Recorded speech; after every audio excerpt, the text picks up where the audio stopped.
জায়গায় আসার পরে ইতালিতে আসার পর ময়মনসিংহের লোক দুইজন পাইছি, একজন আমার অধীনে থাকে, আর এই মিলানে আসার পর আপনার পেলাম। আমি তো ভাবছি মিলানে ময়মনসিংহের লোক নাই, কারণ এই জায়গায় অধিকাংশ লোক হচ্ছে মাদারীপুরা শরীয়তপুরের লোক দিয়ে ভরা।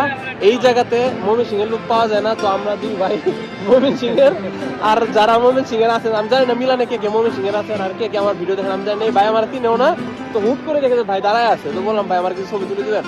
কথায় কথায় উঠে আসছে, সে বলতে আমার বাড়ি তুমি ময়মনসিংহ। আমি তো পুরো টাস্কি বলে কিন্তু ভাই এতদিন থেকে ইতালি আসছি, ময়মনসিংহের লোক খুঁজে পারে। ভাই আপনার বাড়ি কোথায়? দেশের বাড়ি তারাকান্দা।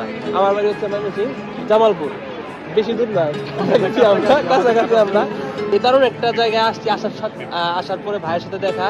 তো ভাই অনুভূতি কেমন বলেন তো? আপনি তো এই জায়গায় এর আগে অনেক আছে, আপনি সারাদিন মনে হয় এই জায়গায় ঘোরাফেরা করেন। হ্যাঁ, কাজ কাম খুব ভাগ্যবান মানুষ আমরা। সময়টা ভালো কাটে। যাই দোয়া করবেন আমার জন্য সবাই। ইনশাল্লাহ। বাংলাদেশ